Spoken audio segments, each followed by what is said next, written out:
welcome to Short and Nerdy Nonfiction with Conlon Sinclair. I'm your host, Conlon Sinclair. I'm very happy that we've made it to episode 2, so let's get started. This episode is about the amazing quote-unquote true stories that inspired some of literature's more interesting fictional stories. Now, as an author, I can confidently say that a lot of stories inspire other stories in a never-ending cycle. A lot has been written lately about how modern fantasy is often nothing less than fan fiction of earlier modern fantasy series. I don't read that much modern fantasy, so I can't comment on that too well.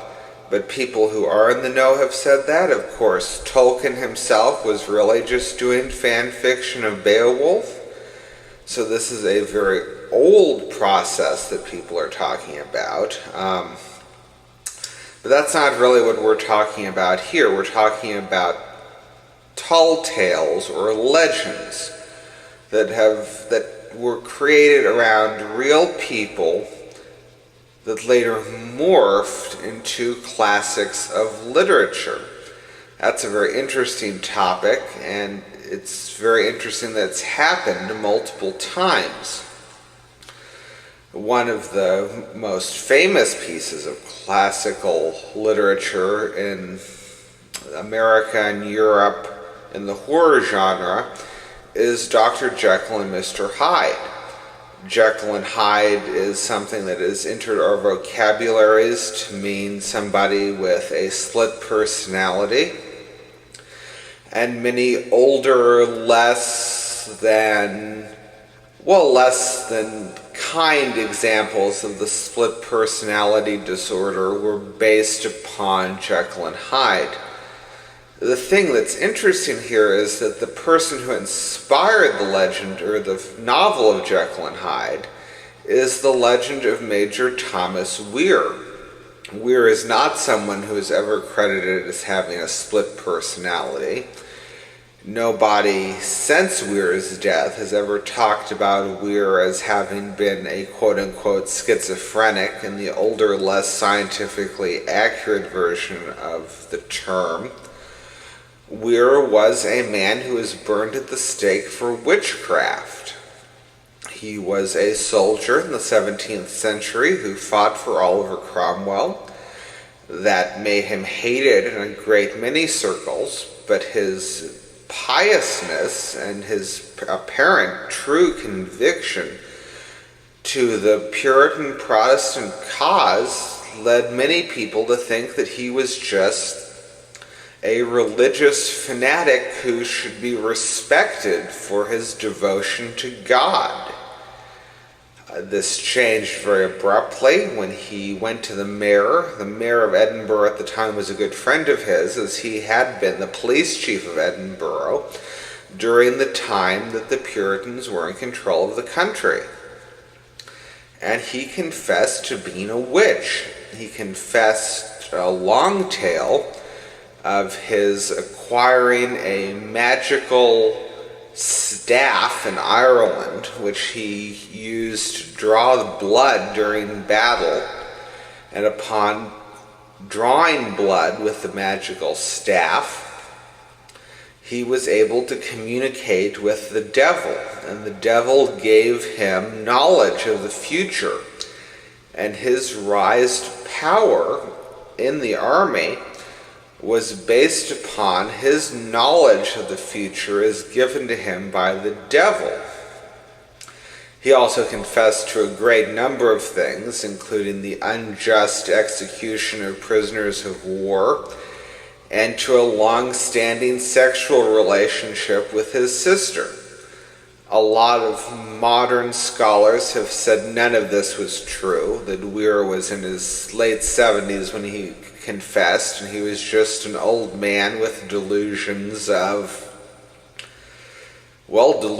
that he was a witch. He was old and his brain was gone. That's very convenient I certainly know a lot of people in their late 70s, early 80s whose brains are not gone to the point where they would confess incest and witchcraft and murder. But it's not outside the realm of possibility, I guess. What makes this story so fascinating, though, is this idea of the magic staff, the walking stick that was said to have a human skull carved in it that Weir carried around. The one point that all versions of the myth agree on is Weir's walking stick, the staff with the skull head that paraded around in front of him and led him to his meeting places with the devil.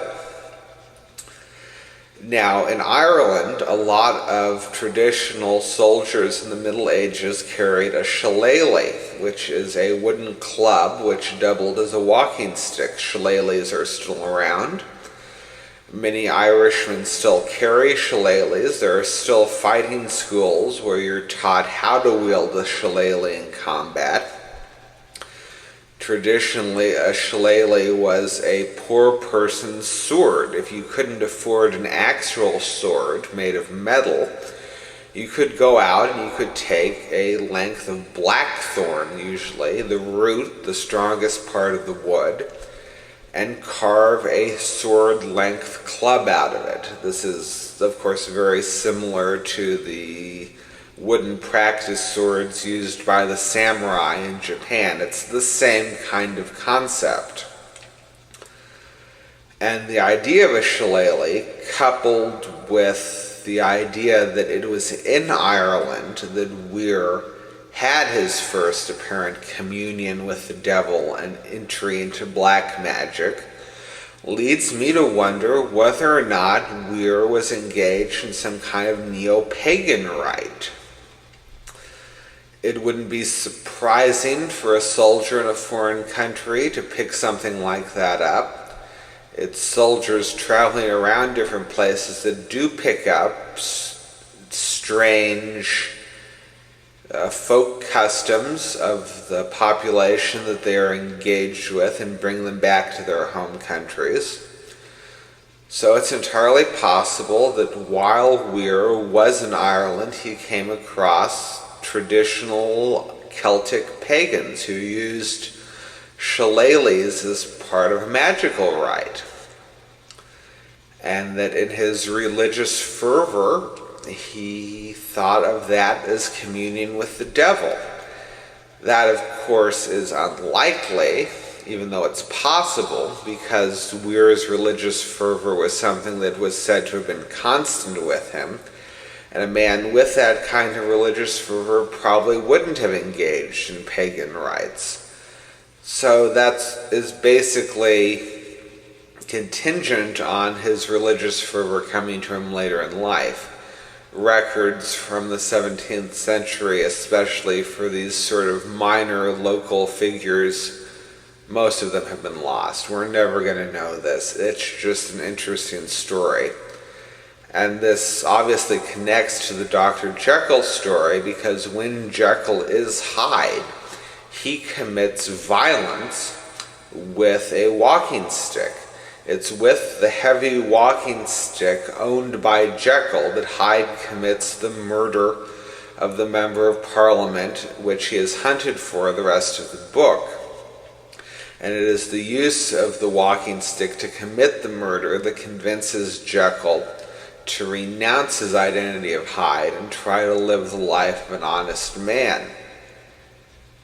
This is very interesting because it connects one story to the other very clearly and shows that it really was the story of Weir and not some sort of vague 19th century idea of multiple personality disorder or the theory of evolution, as some have claimed, that inspired the Jekyll and Hyde story.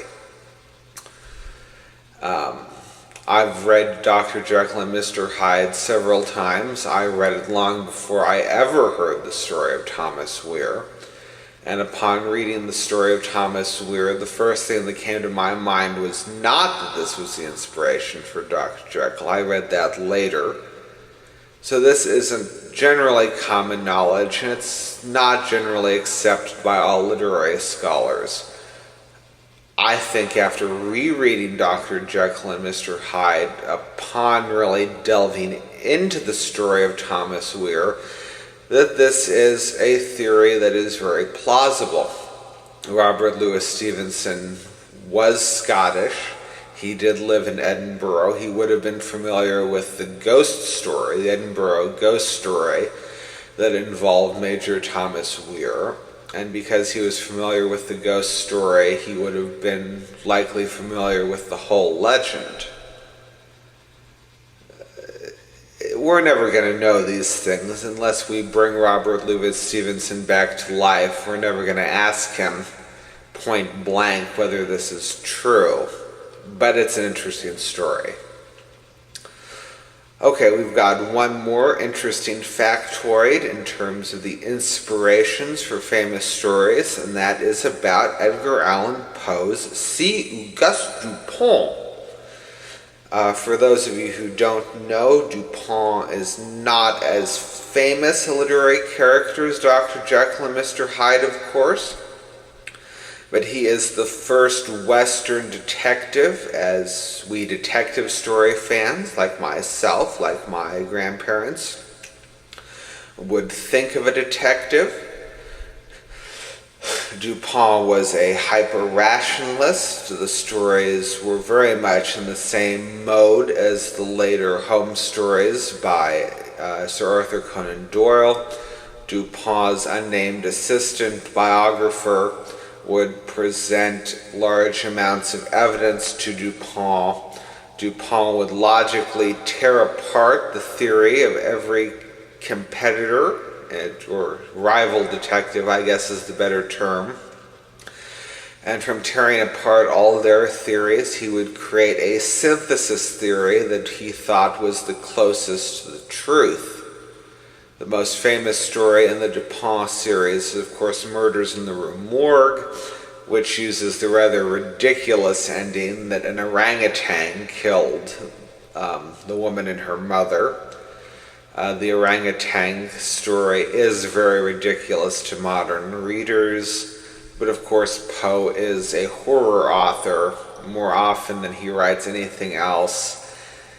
And apes, especially gorillas, have long been objects of horror fiction, and especially some of the bad stuff. I, of course, think Poe is a very good horror author, but he obviously had the same kind of thoughts about apes as scary and menacing as later B-grade movie authors.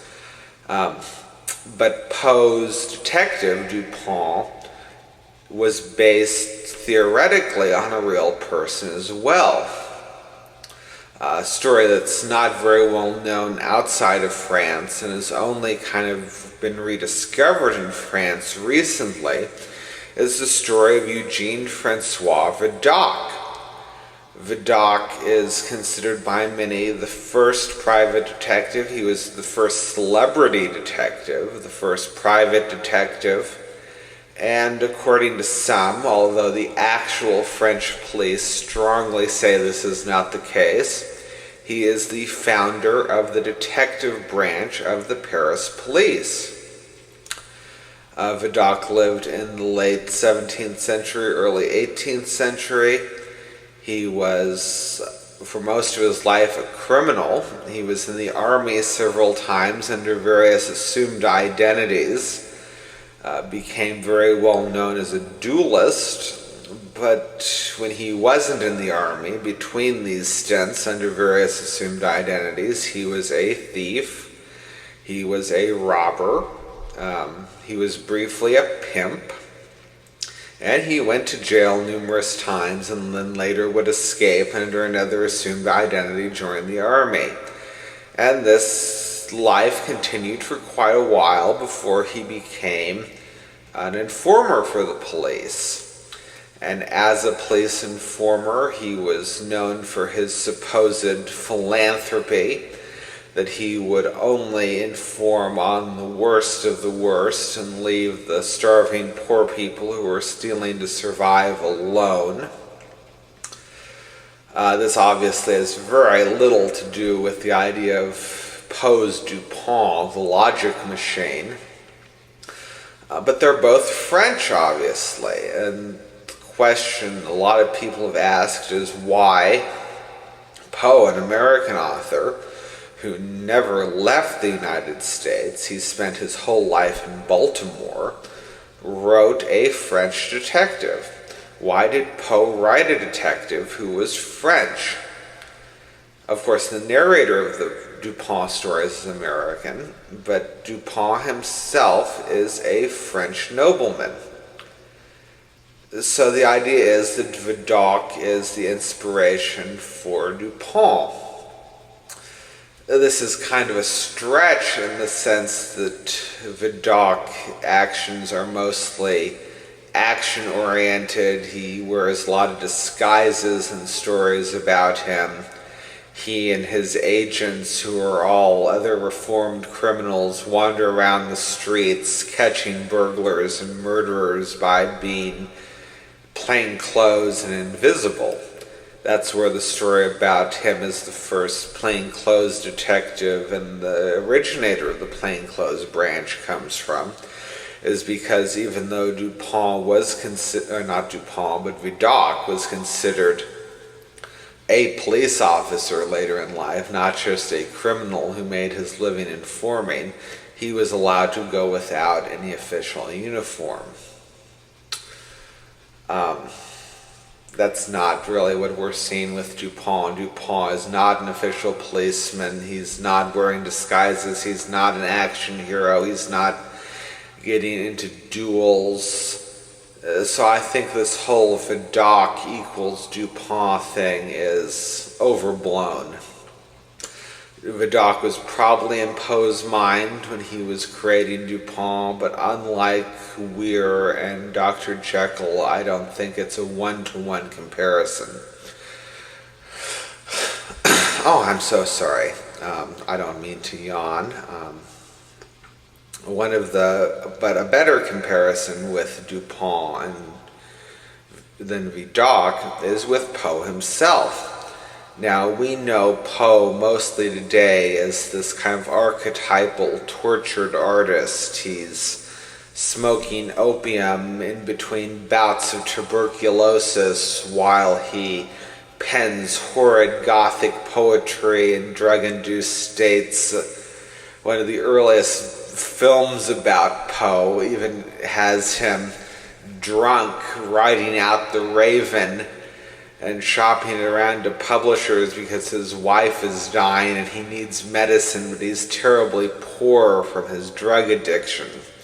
That's all fake. It's all fake. Poe was not an alcoholic. He didn't take opium. Popular perception is all fake.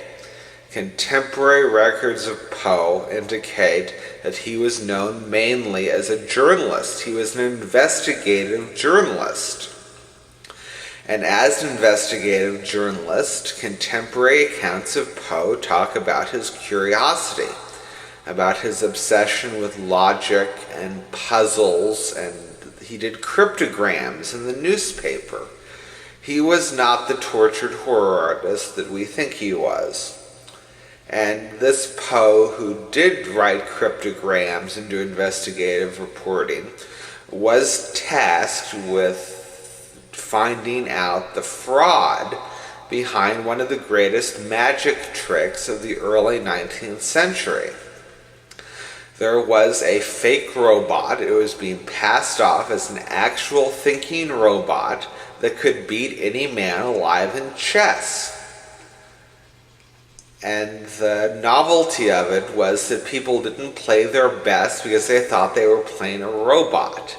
And nobody in the 1830s is going to think a robot is an actual chess player. And Poe, while he was an investigative reporter, investigated this automaton called the Turk. And it was only after this investigation that the Dupin stories started appearing in the paper. So it's more than likely that Dupin is not a fictionalized version of Vidocq, but is in fact Poe's alter ego. Poe changed a bunch of things about his self and created this self-insert in the paper. Dupin must be, then, the detective that Poe wants to be. Poe would, of course, much rather be this logical thinking machine than the broke poet that he was working for a third-rate newspaper in Baltimore. I can certainly sympathize with that. I've created a lot of characters who are thinly veiled versions of myself. When I was younger, all my characters were thinly veiled versions of myself. I don't do that anymore, but I understand the urge to do it. So I think that we can't really blame Poe for this romantic notion of the ideal Poe as Dupin, if that's true. We have no way to know that's true.